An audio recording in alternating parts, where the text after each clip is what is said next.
In part one of this talk, we saw how Nietzsche, at the beginning of Thus Spoke Zarathustra, developed this idea of the three metamorphoses of the spirit, of how the spirit became a camel, and the camel a lion, and the lion a child.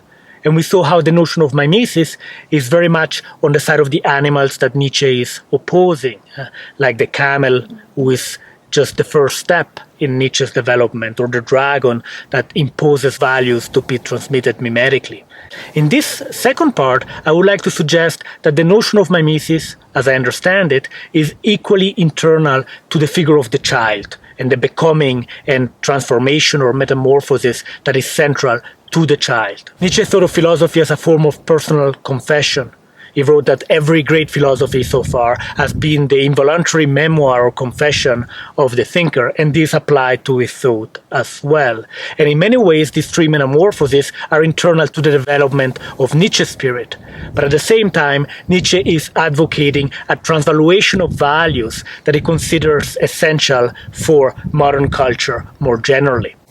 And for this transformation, Nietzsche took as a starting point his own sickness. I mentioned in part one that he suffered from migraines and stomach aches. And Nietzsche's philosophy as a personal confession very much draws on his body and on his suffering. He developed a notion of perspectivism that has been much misunderstood in the 20th century, and Nietzsche has been taken to stand for a form of radicalism in which there are no facts and only interpretations. A sentence taken out of context from The Will to Power, a book that he actually didn't publish.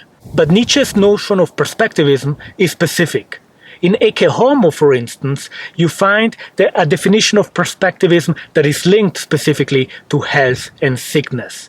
Nietzsche writes that to look at health from the perspective of sickness, and conversely, at sickness from the perspective of health, this has been my longest exercise. And in this, if anything, I am a master. This longest exercise consists in changing perspectives on health and sickness, drawing on sickness in order to diagnose health, and vice versa on health in order to develop diagnostics of sickness. Nietzsche sees himself as a philosophical physician, and I would like to argue that mimesis, or imitation, which he very often considers as a sickness, is internal to this perspectivism. I would like to introduce three concepts linked to Nietzsche's perspectivism on issues of health and sickness that are central to the Homo Mimeticus project and that emerge from a close reading of Nietzsche's thoughts on health and sickness.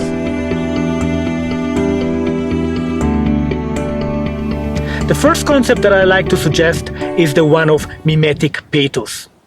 Contrary to the view that only desires are mimetic, Nietzsche argues that all affects are imitative, for good and ill. Very often in his thoughts we find a critique of affects that are contagious and spread from self to others, generating what he calls very often a sickness. Think of crowd behavior and crowd psychology. That is something that Nietzsche critiques.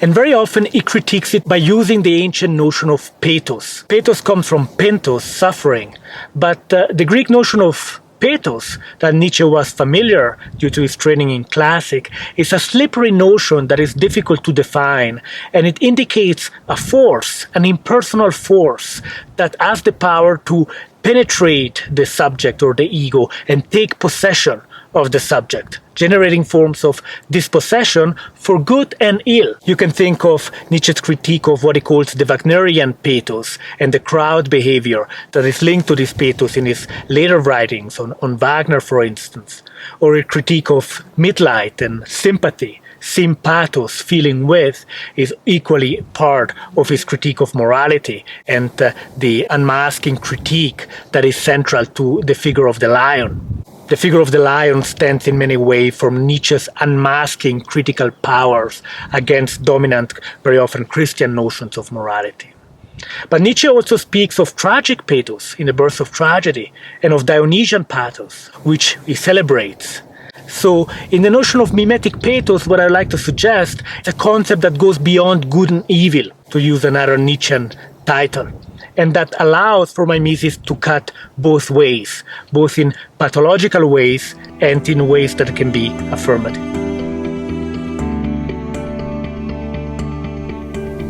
The The second concept that I would like to introduce that is central to the Homo Mimeticus project and the theory of mimesis that I advocate is the one of pathos of distance. This concept appears, for instance, in the genealogy of morals. And very often it is taken to mean that Nietzsche posits himself at a radical distance from figures that he critiques, what he calls the slaves, or the many, or the herd. Once again, you have the notion of a passive mimesis linked to herd behavior that Nietzsche critiques, and he puts himself at a radical distance from this kind of mimetic behavior. And yet, at the same time, he couples the notion of distance with the notion of pathos, pathos of distance, an indication that perhaps the sovereign of the master individual that he consistently promotes is himself or herself affected by the pathos that he or she critiques. There is thus a tension in the notion of pathos of distance that I find very useful for the Homo Mimeticus project, and has to do with an oscillation between an anti-mimetic stance, which Nietzsche links to the figure of the sovereign individual, for instance, or the lion, as we have seen, and a mimetic stance that might not simply be external to the figures that Nietzsche celebrates, but might also be internal to the figure of the sovereign. So there is this tension, movement, or oscillation that is internal to the concept of pathos of distance, and that indicates that Homo Mimeticus is both open to mimesis and critical of mimesis, both mimetic and anti-mimetic. The third and last concept that I would like to propose is the one of patho-logy. So notice that in all these concepts, pathos, pathos of distance, and pathology, you have the notion of pathos that is central. And pathos, as I said, is often treated as a sickness. It is linked to the power of affects to penetrate the ego and generate what Nietzsche also calls a phantom of the ego. This is something that I developed in a book titled The Phantom of the Ego, which has Nietzsche as a main philosophical protagonist. And Nietzsche is indeed the philosopher who is at the foundation of the Homo Mimeticus project. Now, I spell this concept of pathology with a dash in order to indicate that the kind of pathologies, the kind of affective but also moral pathologies that have the power to infiltrate not only the herd, but also the figures of the sovereign that Nietzsche celebrates, are also the starting point for the development of a critical logos on this mimetic pathos. And that brings us back to the perspectivism with which I started, the idea of shifting perspective from health to sickness and back. The idea behind the concept of pathology is that an affection or infection or vulnerability to mimetic pathos can be put to theoretical use in order to develop a critical logos on mimetic pathos or pathology, so that there is no contradiction between the figure of the sovereign or the philosophical physician who is sick and affected by all kinds of pathologies and Nietzsche's thought and his ability to develop critical pathology. So there's three concepts: mimetic pathos, pathos of distance, and pathology emerged in critical dialogue with Nietzsche's thoughts, specifically the thoughts of his middle and late period. And I argue that it is crucial or important to return to Nietzsche in order to affirm new values and generate transformations that were not only central to Nietzsche's thought, but need to be reenacted in the contemporary period. In Thus Spoke Zarathustra, Nietzsche compared man to a polluted stream. And I read you this passage. Verily, a polluted stream is the human. One must be a veritable sea to absorb such a polluted stream without becoming unclean.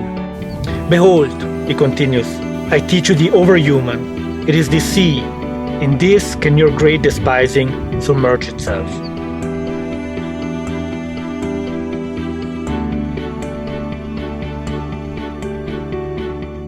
I wanted to situate this talk in the setting where the thoughts about the eternal return of the same and the Übermensch or the overman emerged, also to call attention to the fact that Nietzsche is a philosopher of the body and a philosopher that argues that we should remain faithful to the earth.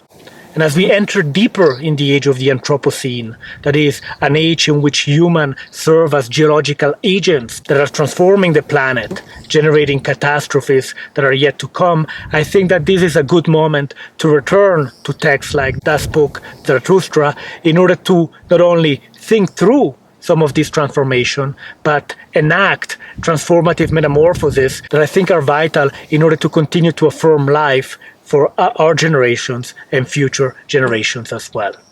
And I leave you with one last thought that emerges from Thus Spoke Zarathustra, and that is to remain faithful to the earth. Nietzsche's perspectivism introduces different views on health and sickness, but remains solidly rooted in the earth. It is a philosophy that affirms life on earth here and now, and that opens up thoughts for the future as well. Thank you for your attention.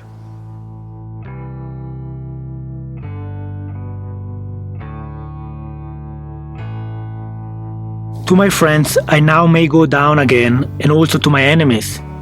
Zarathustra may speak again and bestow and do what is dearest for those dear to him. My impatient love overflows in torrents, downwards towards rising and setting.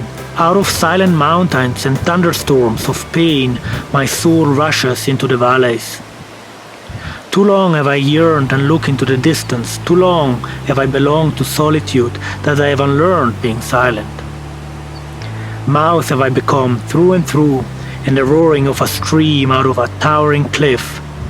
Down into the valleys will I plunge my speech, and may the river of my love plunge through impassable places.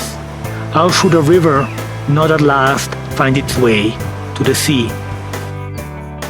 Indeed, a lake is within me, solitary and self-contained, but the river of my love draws it off down to the sea.